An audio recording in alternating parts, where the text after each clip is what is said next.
Hey everybody, this is the Sliders Review, and I'm here today to talk to you about Teen Titans, the series review. So, this show lasted for 5 seasons from the year 2003 to 2006. And I remember I was in college when this show came out. And this was like, I was so happy, so thrilled because I think the Batman was out like around this time. And so, like, we haven't really had any like Batman Robin type stuff since like Batman the animated series and the New Adventures of Batman. And I was like a huge Robin fan growing up as a kid because he served the purpose that he was supposed to. Is that, you're supposed to imagine yourself as this kid sidekick crime fighter and stuff. So I was always a huge fan of like Robin ever since like, the Adam West Burt Ward um like series and stuff.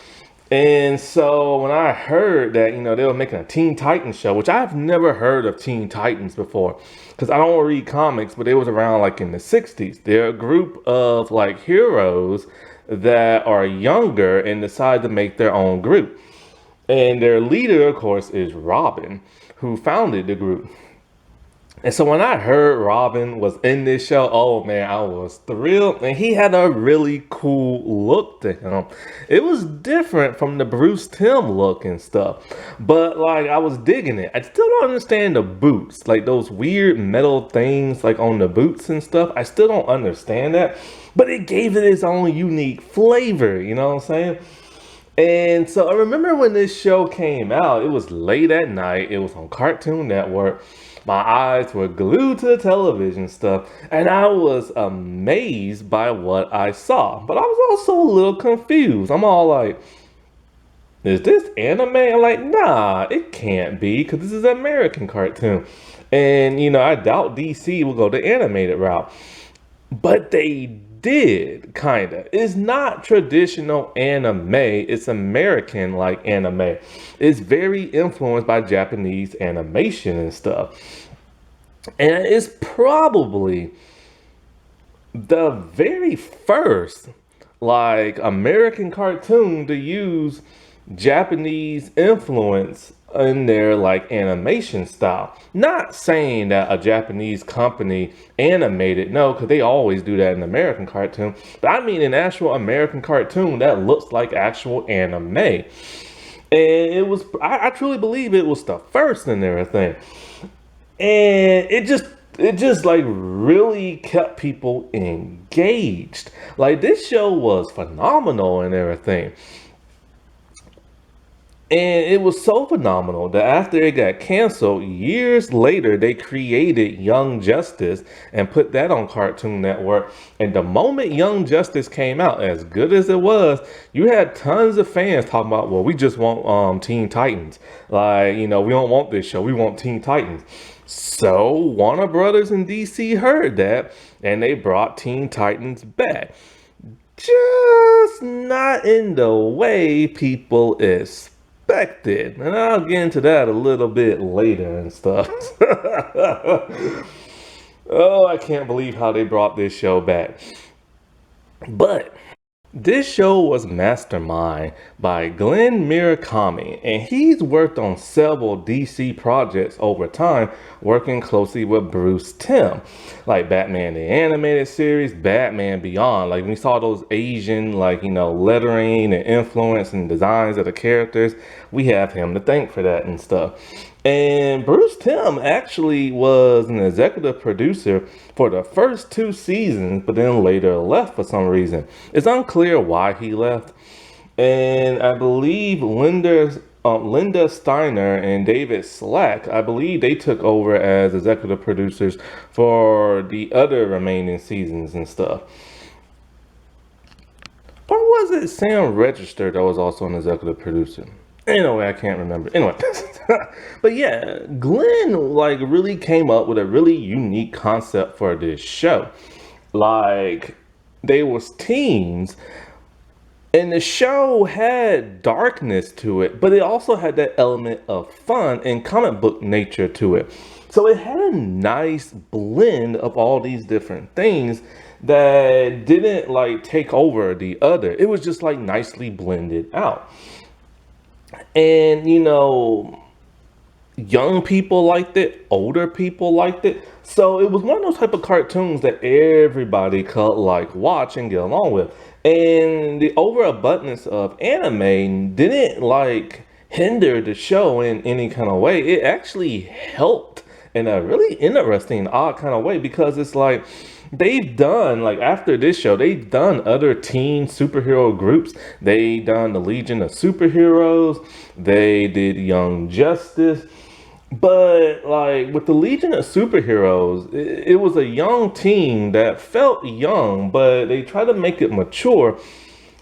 It kind of worked and kind of didn't. I like season 2 a whole lot more than season 1, but I don't know. It just, there was something about it that didn't feel like a traditional teen show. It kind of had that maturity to it, but it also had that teen vibe. I don't know. It was just something like just slightly off with that show.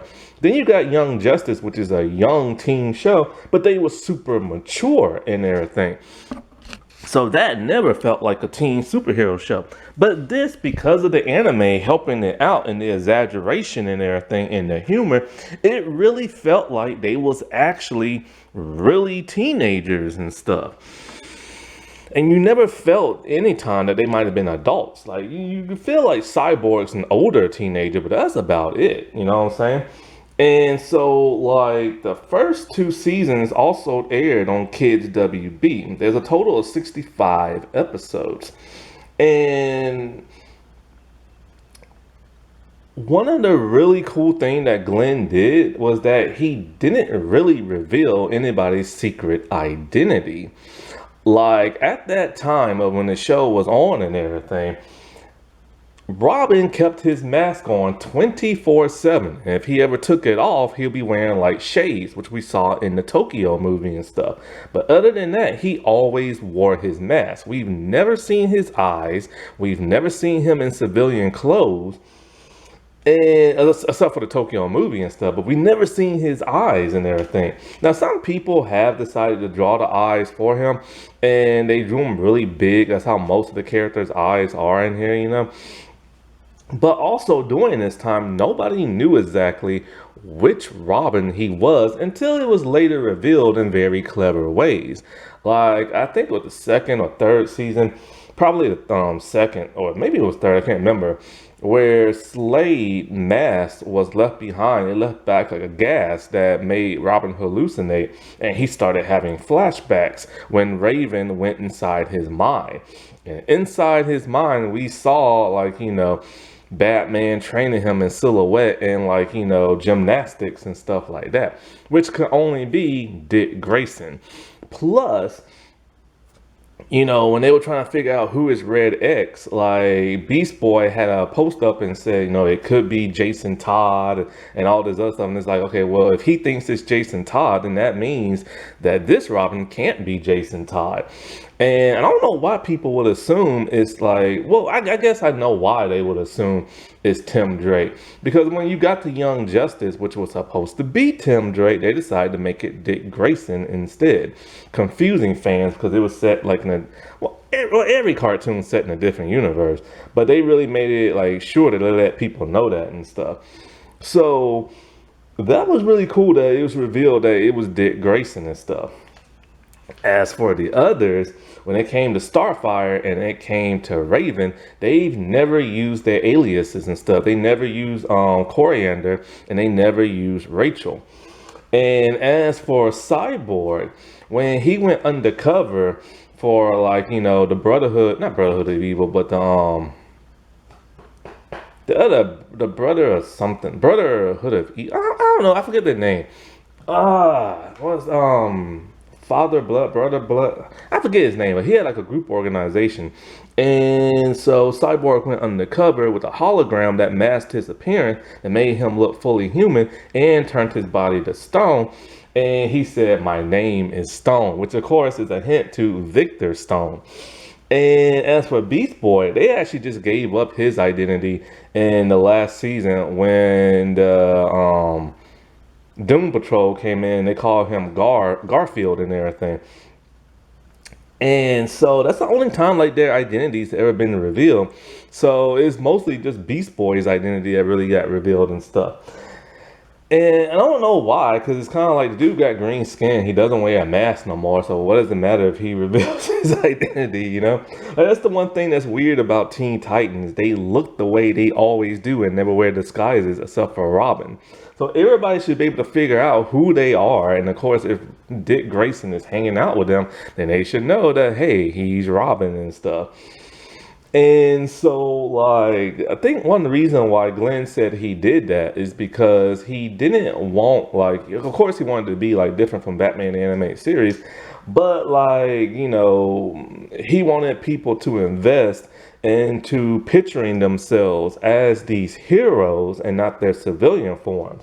Like, he wanted people to believe that they can turn into an animal, that they're a witch girl or an alien girl or a cyborg or like a teen vigilante and everything. He wanted to make them just feel cool and not have them bogged down by their secret identities and stuff. And, you know, that's what came to Robin being the way he was. Glenn said he just wanted him to be cool and everything, you know?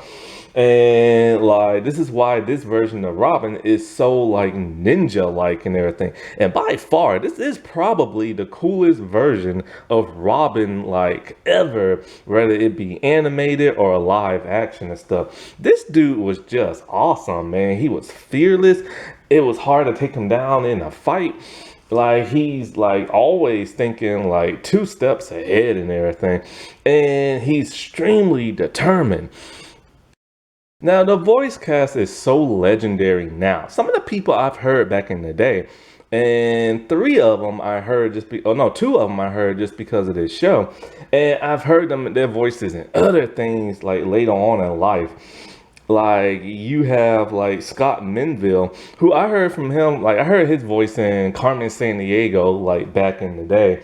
And like you had Hayden Walsh, which I believe I heard her voice in the past. I'm not sure. No, I didn't. It was actually this show I first heard her voice. And then later on I would hear her voice again, voicing Harley Quinn and many other adaptations. Then you had Tara Strong, which I've heard her voice like a million times, and I've actually seen her in live action on Sabrina Teenage Witch, the Rome and Australian movie and stuff. And of course, she was Bubble, she was Timmy Turner and everything. You know, like I've heard her voice so many times.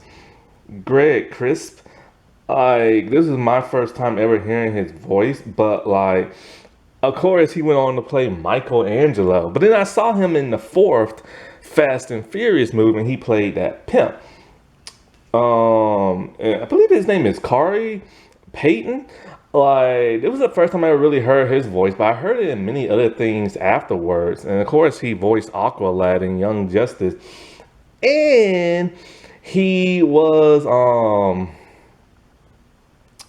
the king dude in The Walking Dead that had that tiger. I forget his name in the show. King Ezekiel, that's it. And yeah, like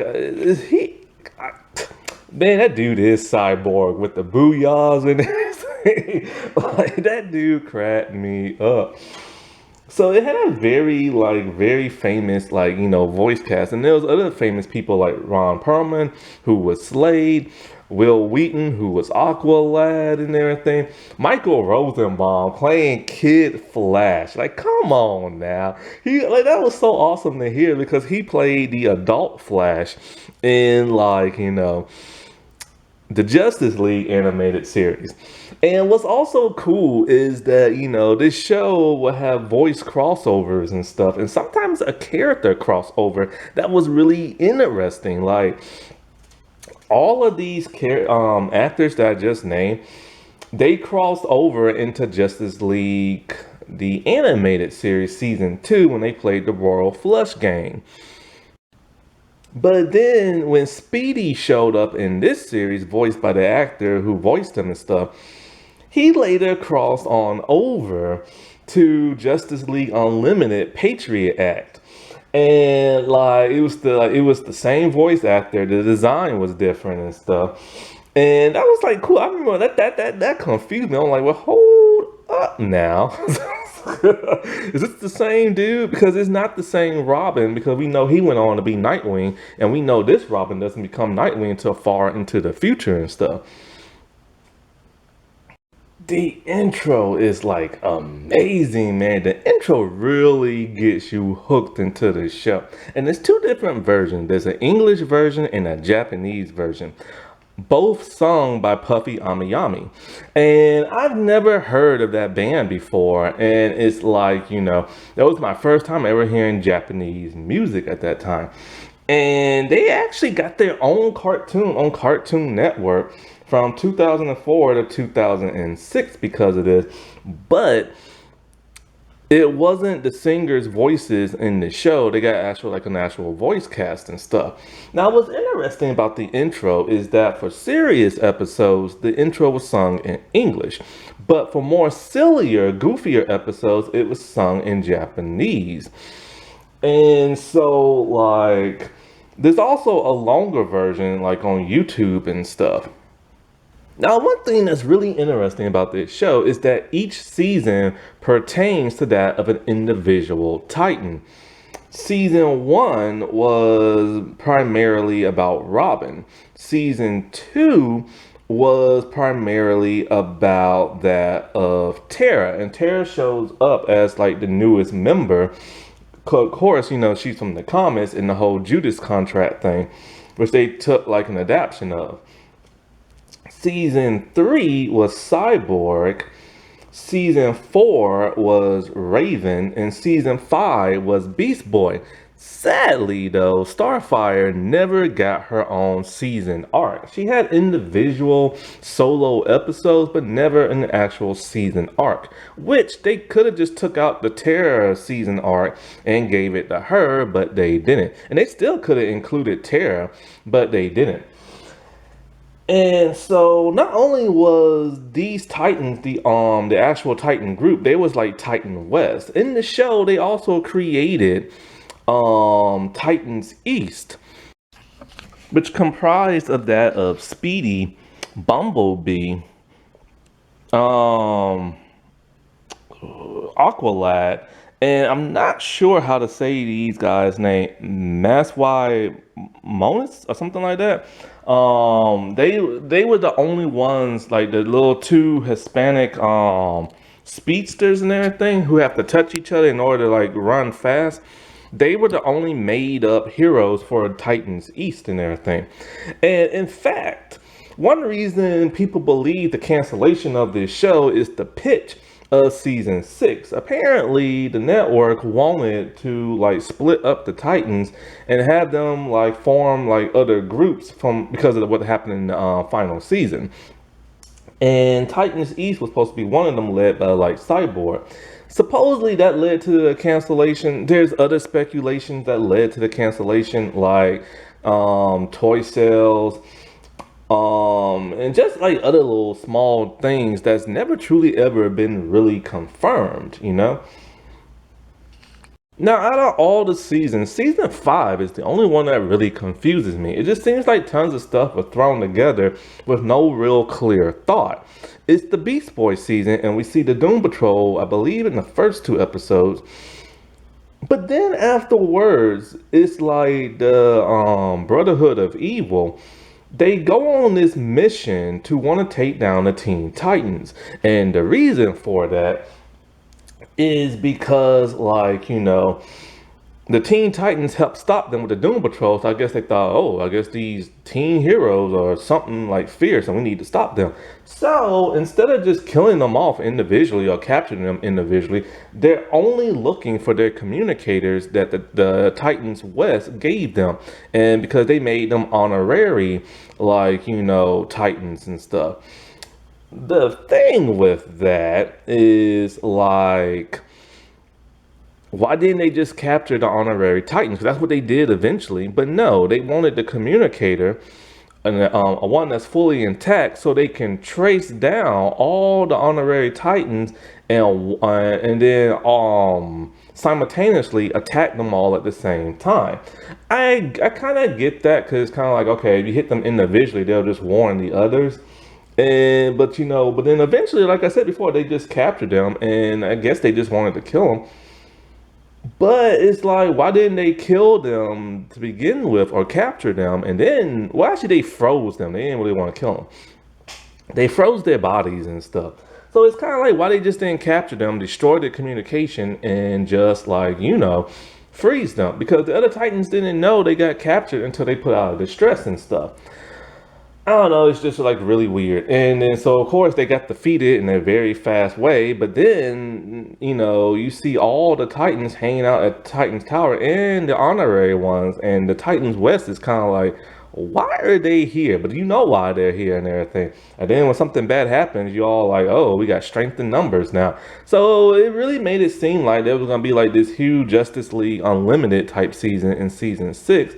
But then there is the finale. The finale is the most odd episode out of the entire bunch. In the finale, the Titans are busy trying to fight this one villain, but Beast Boy gets distracted because he sees a girl that looks like Tara. And the problem with that is she's technically like turned into a statue. And she's underground, and the Titans have never tried to like revive her or nothing like that, so technically she's probably like dead or something like that. But then all of a sudden, here she is. And when Beast Boy talks to her, she's all like, that's not my name. I don't know who you are. I don't have no powers, no nothing like that. And he keeps like just basically like going back and forth to her school, trying to talk to her. And her friends are like, you stay away, stranger, and everything. Because he's literally trespassing on like school property. And he's trying his best to get her to remember, but she's all like, I don't remember. And like, even if I could, why would I want to remember and stuff? And then it is him basically leaving to go back to the Titans. But then Slade shows up out of like nowhere after he got like revived and everything from when he died and stuff, when he got resurrected. And because it's kind of like, where was he all in season 5? He just disappeared, and all of a sudden he shows up in the finale, and he's all like, maybe she doesn't like want you to remember who maybe she don't want to remember who you are and all this other weird stuff. It's such a random episode, and that's what ended the entire series. You don't end on an episode like that. The episodes that came before with the whole Brotherhood of Evil, that should have ended the entire series. Now, there is a movie, Teen Titans Trouble in Tokyo, which is an amazing movie where the Titans get lured to Tokyo to fight this evil supervillain and stuff. And like, I'll talk more about that whenever I do talk about the movie, because it's a great movie and it deserves its own like video and stuff. But basically, it's supposed to be like the full finale. But if it is, then where are the other honorary Titans and stuff? However, many years later, they decided to do Teen Titans Go. Teen Titans Go was the follow-up to this series, and it's a weird spin-off set in its own universe where the Titans are like chibi type like characters, and it's really silly and really goofy, and it pissed the fandom off. But then they later did a Teen Titans versus Teen Titans Go movie, which is now supposed to be like the finale where Trigon comes back and all this other stuff. Now, when it comes to the actual heroes of the show, they all got redesigned, and there's only probably about 1 or 2 that was made up, but everybody is actually from the comics and stuff. Now, when it comes to the villains, that's a little bit different. A lot of the villains, like, from the comics do make it into this series, and they also got redesigned as well. Some of them different power sets, some of them different motivations and stuff.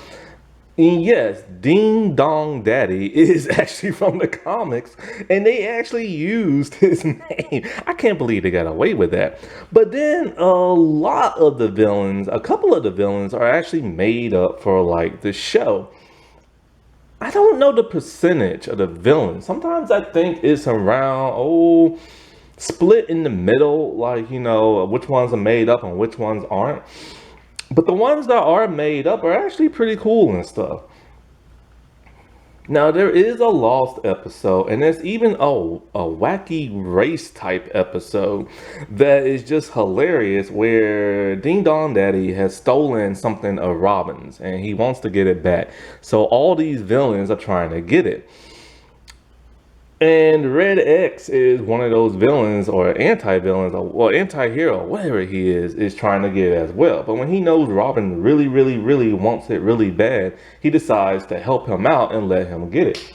He gets the box and he opens it up, but the viewers never know what's inside. Until this day, we still don't know what's inside the box. I think what's inside the box, since it means so much to him, it means so much that he's willing to risk life and limb for whatever inside this box. It had to be something from his past. Now think about it. He left Batman with just his costume and gadgets, and he went to he left Gotham City, so he probably didn't pack that much. And in his room, we never see civilian clothes or nothing like that.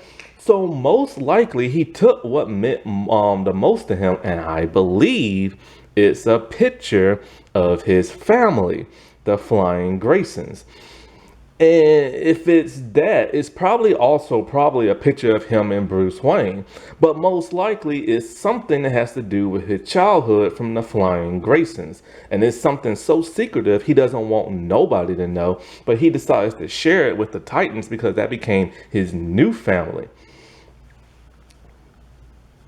Now, one person made up in this show was Red X. Until this day, don't nobody know his secret identity. He's even made it into the comics and stuff. But there's been no on-screen presence of him since, probably except for Teen Titans Go and everything. Nobody knows this dude's identity. So the whole thing with him is that originally it was Robin. Robin pretended to be what did I say his name? Red X. And so he was trying to infiltrate Slade Wilson and his organization so that Slade can cozy up to him and he can take Slade down once and for all. But then Slade eventually found out who Red X was and that it was Robin. Now the weaponry is just off the wall insane. He can do anything with these little red X's that are on his feet and on his gloves and stuff. And it has this power core that's highly unstable. It can phase, it can teleport. It's basically whatever the creator can think of. And so when Robin stopped being Red X in the next season, somebody broke into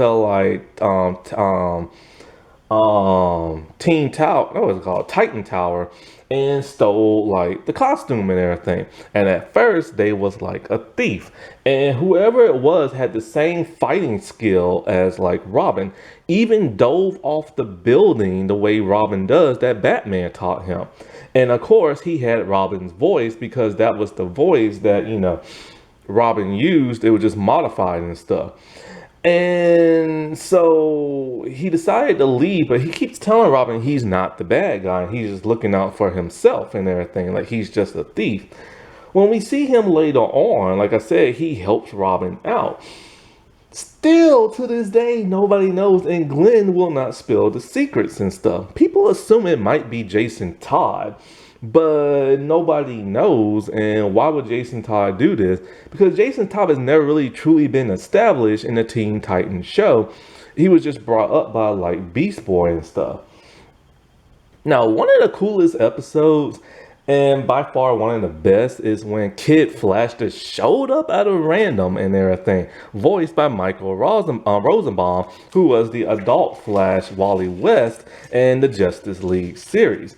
None of the other Titans even appear in this episode, and it's just an episode dedicated to him in season 5. And so, like, here, he is trying to stop the Hive. The Hive is already part of the Brotherhood of Evil, but they want to impress them. And they're like a teenage group of like villains. And so, like, while they're stealing stuff, he's grabbing all the stuff and putting it back. At first they think he's a supervillain, but then they realize he's a hero. He crushes on Jinx. When they capture him and call like the Brotherhood of Evil, they send Madame Rouge. But of course he escapes, and that pisses her off. So then she tries to capture him and everything. And so like eventually he convinces Jinx to like just turn good and everything. And so she defeats the Hive and goes solo and everything. And after that, we will see him later on towards the end of the series. But that was just like a really weird, odd, and like cool episode. And the fact that he was never part of the Teen Titans. But then eventually when they did the honorary like member thing, apparently he was already an honorary member. Now, throughout the entire series, we never knew how the Titans got together. In the first episode, it seems like they haven't known each other for that long. But then all the way into the 5th season, it's finally been revealed in the episode Go, where how they all came to be and everything. So basically, Robin had just left Batman and he was starting to clean up like crime in other cities. And so at that time, his Batarang was like gray and black to fit Batman colors. And he would even have like bats fly around him and stuff. Beast Boy had just left the Doom Patrol and was still wearing a mask. Cyborg was wearing like, you know, a hoodie and everything and hated the way he looked. Raven was just like this awkward, scared little girl who was scared to be around other people and stuff because, you know, her power sets and stuff. And Starfire was an alien who was taken captive by this other alien race. I think they wanted to marry her or something. So she fled to Earth dressed like Blackfire and just started attacking the people of Earth for like no reason and stuff. But she couldn't speak their language, so she kissed Robin, and she was able to speak English because that's how their alien race work. If you kiss, you can learn any language. So after that, you know, when they saved her the first time, they all went their separate ways. But then the aliens went back and tried to capture Starfire. So this is when they all like banded together to take down the aliens and become like the Teen Titans and stuff. Now, like I said, they redesigned all their villains and stuff and gave them like different power sets to make them more cooler on the show. One of these people that was so different was Slade Wilson, aka Deathstroke. They could not use the word death in the show, so they had to call him by his real name, Slade Wilson, which was funny because Robin always asked, who is Slade? Duh, that's his name, but he didn't know that. He has a really cool design. He's really, like, he's on the same level as Robin, can fight, but he can outfight him. He has great acrobatics. He thinks 10 steps ahead instead of 2. And some people assume that he might have been a future version of Robin that came back in time, but he's not. So this was back before a lot of people even knew who some of these characters were. And so, like, he's voiced by Ron Perlman, and he was just a great villain for the first season. And he comes back in other seasons only to do the whole Judas contract thing with Tara in the second season. But then when she used her power to take him down, he died. And we found out that he was working for Trigon in season 4, where he's like half dead and he has superpowers now. And so then after that, he resurrected himself back to human flesh. And like he just kind of disappeared until that last episode I told you about. But out of all the villains, he was probably the best one in the entirety of the series. Now, Robin. Like I said before, the dude was the coolest version of Robin we've ever seen. He's focused, he's determined, he is the leader. He's always 2 steps ahead, and he never gives up. and he has a huge crush on Starfire and stuff. He did butt heads with Cyborg in like the first season a little bit, and he thinks Beast Boy is just like a joke, but he treats them all like his family, and he would do whatever it takes to preserve that family and preserve like justice. He's all about like dishing out justice, even if it's from running his own members. When Beast Boy was having an out of body experience in one episode and hurt Raven, or at least he thought he hurt Raven, Robin literally said, and these words still stick in my head today. He's all like, I need to know what happened. I need to know like what you did. And if you did something, I'm gonna take you to jail. I'm gonna have to arrest you. I'm like, holy crap, dude. He's literally like, he went all Batman on that dude, talking about how he's gonna arrest his own teammate and everything. Like, that dude don't care who you are. If you break the law, he will take you in. He's highly stealthy. He has his own batarangs. He's given Tim Drake's like staff. This has now been a staple with all the Robins to where they have like a staff, but mostly now Dick Grayson has always now had a staff because of Tim Drake in the comics and because of this show. And the dude is just like fearless and stuff. Some of my favorite episodes with him are like, of course, the pilot, which they didn't want to make all about him because everybody knows who Robin is, so they gave the others time to shine. But like, you know, episodes with like the whole Red X when he tried to infiltrate like, you know, Slade's organization, when he fought the actual Red X and everything. And then that hallucination episode, which is some of the best Robin episodes ever. And then when he fought Madame Rouge, of all people, like, this dude will not give up for anything. And it's even to the point where this one ninja type dude beat him in battle. So he went up into the Alps to train with like this master and stuff. And, you know, he's a person who will respect you, but he's also a person who, like I said before, if you break the law, he will kick your butt and take you to jail. And he has a massive crush on Starfire because she kissed him in like the first time they met, and he didn't really understand why. And it's at the point where he will get super defensive of her, to like where they was out in the outer space and they was with this one alien dude, and they actually show racism in the show where this one alien doesn't like Starfire's like alien race, and he called her an alien slur. And when Robin found that out, oh, he was pissed off to the point where he didn't want to work with this dude. But the dude's all like, you have to, because if we don't stop this alien invasion, the whole universe is going to be destroyed. But this Robin also has some cockiness to him. When he was in like a tournament with all these other male heroes and stuff, he literally thought he was the best and wanted to be the best and like all this other stuff. Cyborg is second in command, and like he is like, you know, very, very tall. And of course, he was in an accident that he only had about like 10% of his human body left, and the rest is that of a cyborg. He deals with the whole, he doesn't like always being a cyborg. You know, like he does the whole like, you know, Ben Grimm thing. Sometimes he likes being a cyborg, other times he don't. He tries to have a sunny disposition about life, even though he is extremely disfigured. He loves his tech to the point where if you mess with it, he gets pissed. And he's always trying to be better than what he is and even perform better than what he is by giving upgrades to his suit that like really messed his body up and everything at one point. But deep down inside, he wishes he was human. And I love when they have those more emotional type episodes where he dwells on wanting to be like more human because he feels that he is a freak. But he is also one of those people who has learned to accept like who he is, and he just learns to deal with it.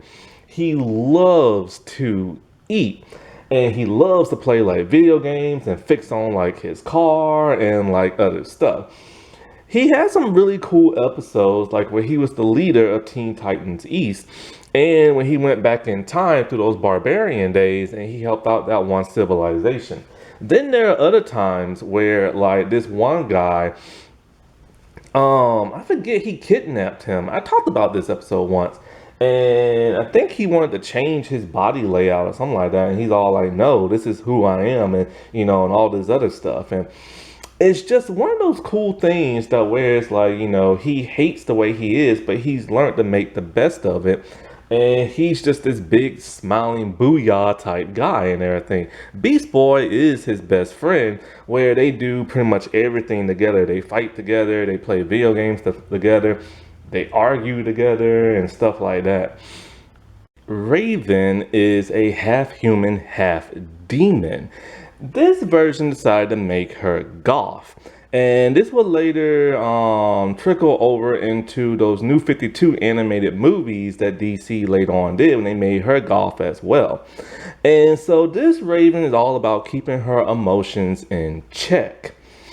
Like, because her powers are fueled by that of her emotions. She's always calm and logical, but she also gets frustrated by the way everybody acts. Because, they act like a bunch of teenagers are goofy and silly, and she doesn't like that.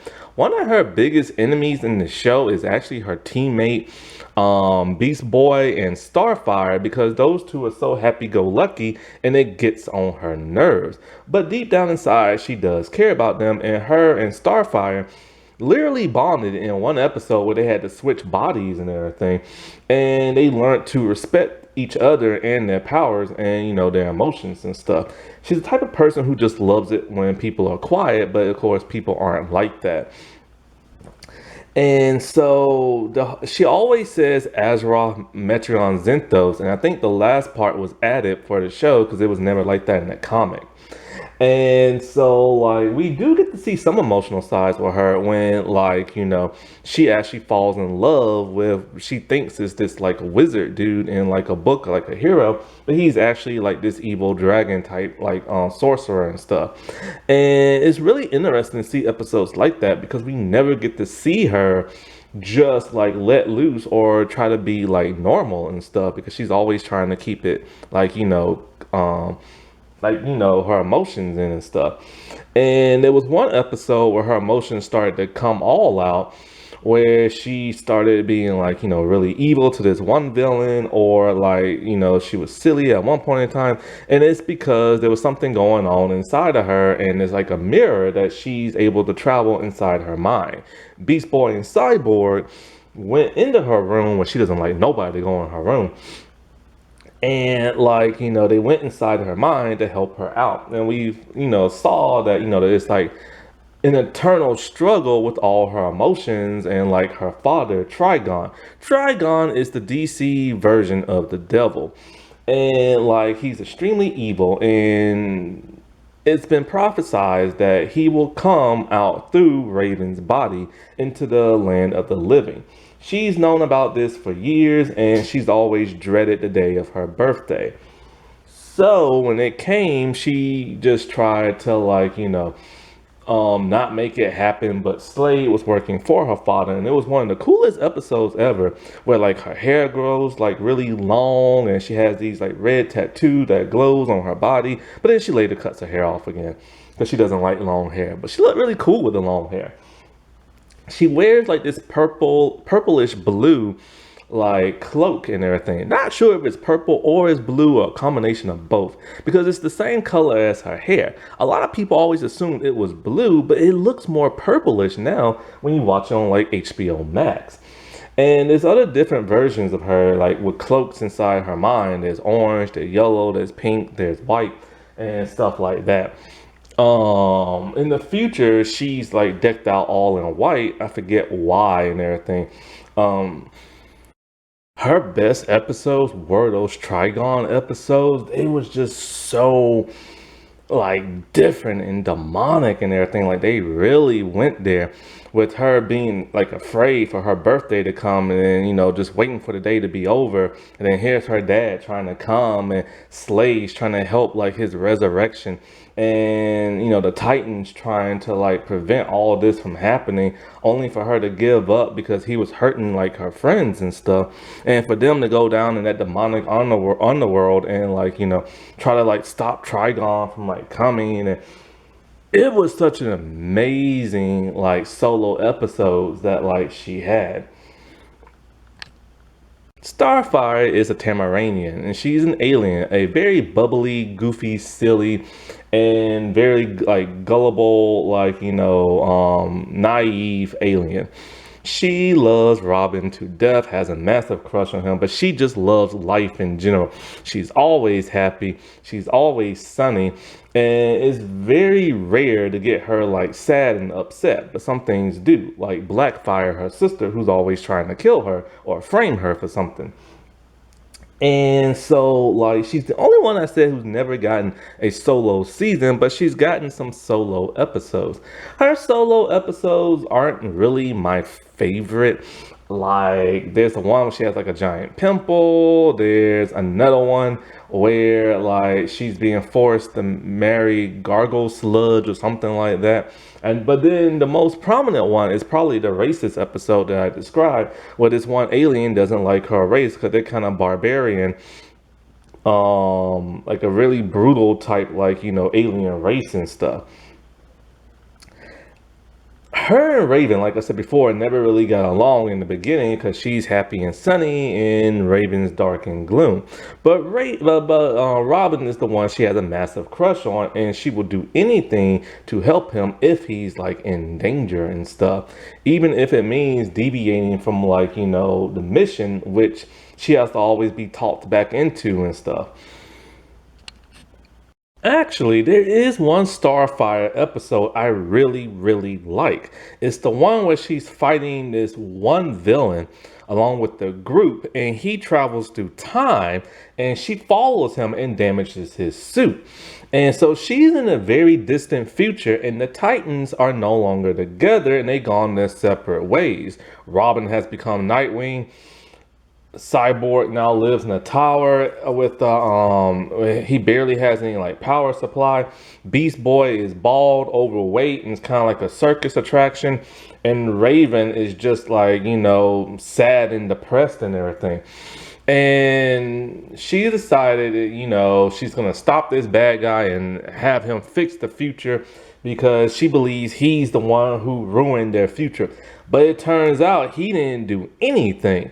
Like, he just travels through time. They broke up on their own because they was all sad that she left from their present date. And so, like, they decided in their old age they're gonna get together and, like, help save the day and send her back, like, through time. And we finally get to see this version of Nightwing, which looks really weird, but he does look like a bird in the face, which is kind of makes sense with the bird mask and everything. Beast Boy is the youngest, and he came from the Doom Patrol. And so he left the Doom Patrol because he wasn't that great of a hero, but he idolizes like being a hero and idolizes Robin. He tries his extreme best, but he's really just the idiot of the group who doesn't understand like anything. He's always silly, and because he's always getting on Raven's nerves by trying to make her lighten up, people have taken this as like a crush. And like because the Teen Titans Go, they're like, all right, let's just make them like a thing now and stuff. His best friend in the show is Cyborg, and like I said before, they do everything together. He is a vegetarian and a shapeshifter. He can turn himself into any type of animal, and when he does, they're always green, naked, and don't talk. One of his best episodes are just like his solo episodes because like, and this is before they got into his season. His season was all about the Brotherhood of Evil. And so like some of those solo episodes is when he's being a hero all by himself, because it's like, like that tofu episode where there's like this alien race that is tofu. And like, they're trying to take over the world, and he's trying to win like this motorcycle scooter. So he gets a job at a fast food restaurant and then finds out that like the evil people are like tofu, and he threatens to like eat them and everything. And he's actually a very capable hero if he focuses. But the problem is, he has a hard time focusing. I think he has ADHD, but they never established that in the show. Instead of just like, skirt around it and just make him look like really silly and goofy and stuff. Terra was introduced in season 2. She has the ability to control like Earth. So she's kind of like an earthbender in a way. Now, when she joined the Titans and everything, she was kind of reckless, and this caused Raven not to like or trust her. But then it turned out she was working for Slade because of the whole Judas contract thing in the comics. And so her love interest turns out to be Beast Boy, who she has a huge crush on. Eventually, she starts to do the right thing, but like I said before, she did turn on them because Slade brainwashed her into thinking that, they don't like her, nobody cares for you, and all this other bad stuff that happened when she left her village and all this other stuff. Then there was a point where she started to turn good, but he took over her powers and her body. She was able to break free of that and cause like a cave-in that trapped both her and Slade underground, killing him and turning her into stone. This show will always go down in history as being one of the greatest of the greats, and you can watch it on HBO Max. Alrighty, well, I'll talk to y'all later. Bye.